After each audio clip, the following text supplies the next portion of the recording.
2 বছরের ছোট্ট একটা শিশু ঠিক এই মুহূর্তে মাটির 40 ফিট গভীরে এই প্রচণ্ড শীতে পানির মধ্যে পড়ে গিয়েছে। চিন্তা করতে পারেন যে এই শিশুটার বেঁচে ফেরার সম্ভাবনা কতটুকু, যেখানে আমরা এই প্রচণ্ড শীতে 2 ঘন্টা খালি গায়ে আমরা থাকতে পারবো না। ছোট্ট 2 বছরের একটা শিশু, হয়তো মাত্র কয়েকটা দাঁত উঠেছে, কি নির্মমভাবে হয়তো দুনিয়া থেকে সে চলে যাবে। তার মায়ের কি আর্তনাদ, মা পিছনে ফিরে দেখতেছে, তার সন্তানকে দেখতে পায় না। তার মায়ের কি আহাজারি, যেটা দেখে আমার চোখে পানি চলে এসেছে।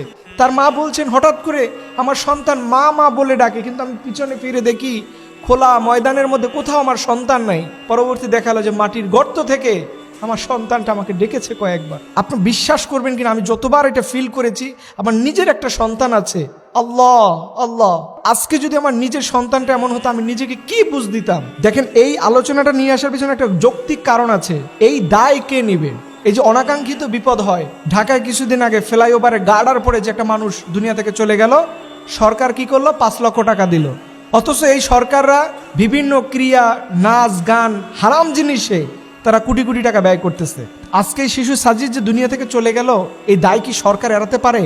অবশ্যই পারে না। কারণ হচ্ছে কি জানেন, অনাকাঙ্ক্ষিত দুর্ঘটনায় কোনো মানুষ মারা গেলে এটা নিয়ে পাকাপোক্ত কোনো আইন নাই। এটার তো আইন থাকতে হবে। আইন যদি থাকতো, যিনি গর্ত খুঁজেছেন তিনি 1000 বার ভাবতেন, এখানে দুর্ঘটনা যদি হয় আমাকে সরকার 2000 কোটি টাকার মামলা দিবে, আমার 14 গোষ্ঠী বিক্রি করলেও হবে না। এরকম একটা আইন থাকলে পরে আজকে এই দুর্ঘটনা হতো না। এটা আমি পার্সোনালি মনে করি এর সম্পূর্ণ দায় সরকারের। এটা আমাদেরকে রিয়ালাইজ করতে হবে, এটা আমাদের উপলব্ধি করতে হবে। আজকে এই ছোট্ট একটা শিশু, আমি বিশ্বাস করেন বারবার নিজেকে মানিয়ে নিতে পারতেছিলাম না যে একটা ছোট্ট শিশু পৃথিবীটাকে বুঝতেই পারলো না যে পৃথিবীটা আসলে দেখতে কেমন।